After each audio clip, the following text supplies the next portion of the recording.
ఇప్పుడు యుధామన్యుడు ఉత్తమౌజుడు అంటే ఎవరో తెలుసుకుందాం. యుధామన్యుడు ఉత్తమౌజుడు అను ఇద్దరు సోదరులు పాంచాల దేశ రాజకుమారులు. మొదట అర్జునుని రథచక్రములను రక్షించుటకు వీరు నియమింపబడేది. వీరు భయులను బహు పరాక్రమవంతులు, అతి బల సంపన్నులగు వీరులు. అందువలనే వీరికి వరుసగా విక్రాంత, వీర్యవాన్ అను విశేషణములు చేర్చబడినవి. ఈ ఇరువురు రాత్రి నిద్రించు వేళ అశ్వత్థామ చేత వధింపబడేది. అభిమన్యుడెవరో తెలుసుకున్నాం.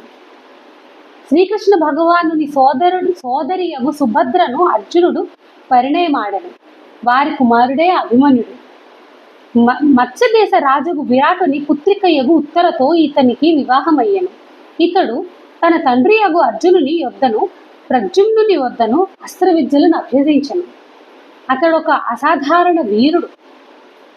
మహాభారత రణరంగమునందు ఒకనాడు ద్రోణాచార్యుడు చక్రవ్యూహమును నిర్మించను.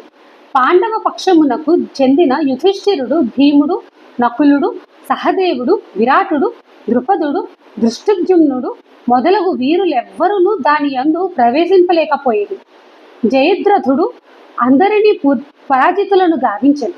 అర్జునుడు అప్పుడు వేరొక వైపున యుద్ధము చేయుచుండెను. ఆనాడు వీరుడు యువకుడగు అభిమన్యుడు ఒంటరిగా ఆ వ్యూహమును భేదించి దాని యందు ప్రవేశించి అసంఖ్యాకులకు వీరులను సంహరించి తన అసాధారణ శౌర్యమును ప్రదర్శించెను. ద్రోణుడు, కృష్ణాచార్యుడు, కర్ణుడు, అశ్వత్థామ, బృహద్వలుడు, కృతవర్మ అను ఈ 6 మహారథులు ఒక్కుమ్ముడిగా అన్యాయముగా ఇతన్ని చుట్టుముట్టిరు.